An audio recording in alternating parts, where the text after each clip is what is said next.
How to describe the King of Thailand, Maha Vajiralongkorn. Warrior king and crop top shopaholic. Demigod, semi-Kardashian.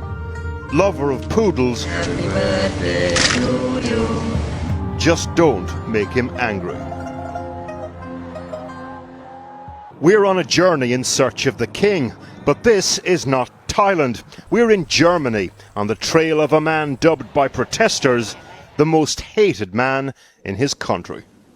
The roller coaster ride starts on the banks of Sternberger See, a lake just south of Munich, Germany, home to the Bavarian super-rich, aging rock stars and the wealthiest monarch in the world, estimated worth £40 billion.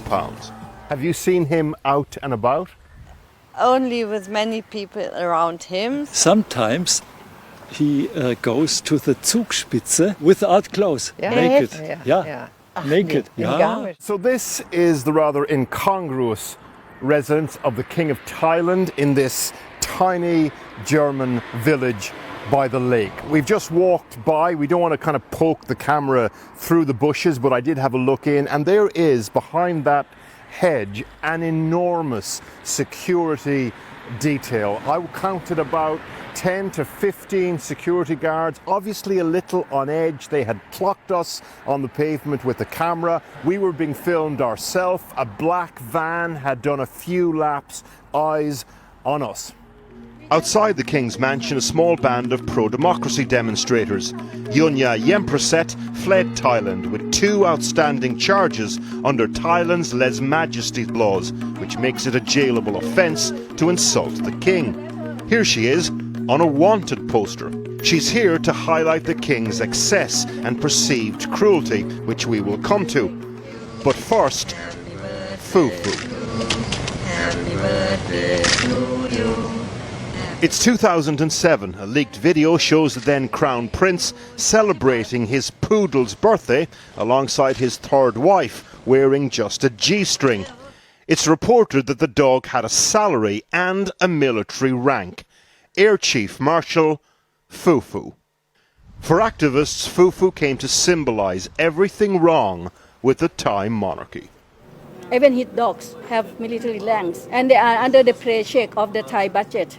Minimum wage in Thailand is £8 per day. So the General Fufu, the issue of his consort lifestyle actually sparked the reasoning of the Thai people that they are worse than the dog of the king. Outside the mansion, the three-finger salute borrowed from the Hunger Games. From this small band of Thai women straight through to the thousands of pro-democracy demonstrators back home calling for reform.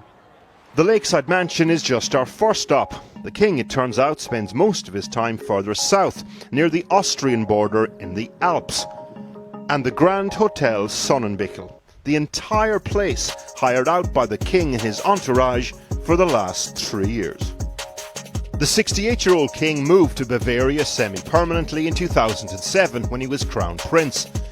His father, King Bhumibol, reigned for 70 years, achieved godlike status in Thailand. When he passed away in 2016, his son reluctantly took power, but once he had it, tightened his grip.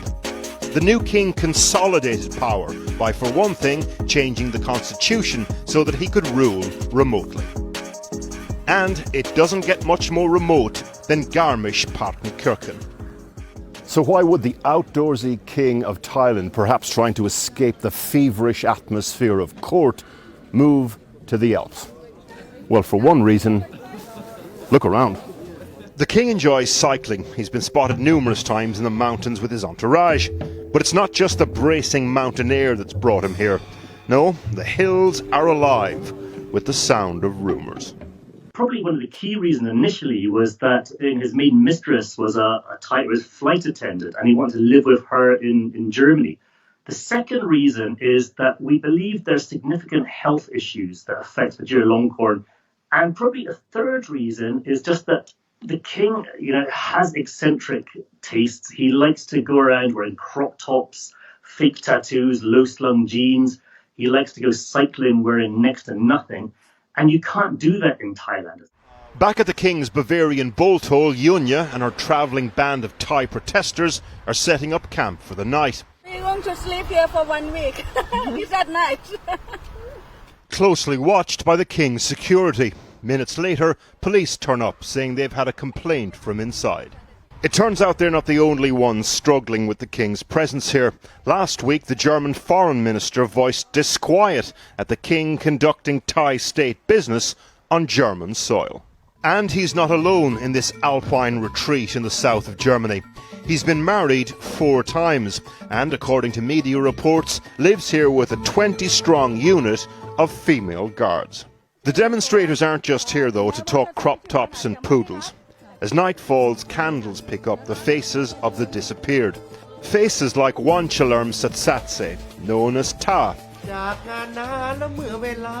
He disappeared from Cambodia in June this year. CCTV showed reaction from passers-by as he was bundled into the back of a van. One of a host of opposition activists, critics of the military and monarchy that have disappeared while living in exile. A number of bodies have been found on the banks of the Mekong River, with their limbs bound and their stomachs filled with concrete. Thanapol Bomrungse was a friend of Ta's and lived with him in a safe house for Thai dissidents in Cambodia. He was a very smiley person, and the thing that I noticed, he was a very talkative guy. Was he? Yeah. Yeah, he talked a lot. How long now has Ta been missing for? Almost 4 months. Almost 4 months. Almost 4 months. And what do you really think has happened? I hope he is still alive. I don't want to say that he is gone because it hurt, it's hurt my heart because we were close. So, what of the future of the powerful Chakri dynasty? With Chulalongkorn has no obvious successor, so his options are limited. Tighten control or consider reform. The worry amongst a lot of observers of Thailand is that in trying to cling to power, which is futile because it's going to ebb away anyway, there could be significant violence and the protesters might find themselves facing a violent crackdown. The King is back in Thailand now, unusual for a man who's barely spent a night there for the last 2 years. The question, is this visit about consolidating power or overseeing compromise? Who knows? One thing is certain though, emboldened protesters in Bangkok are wearing the royal crop top as an act of resistance. A new generation with no qualms about giving 3 fingers to the King.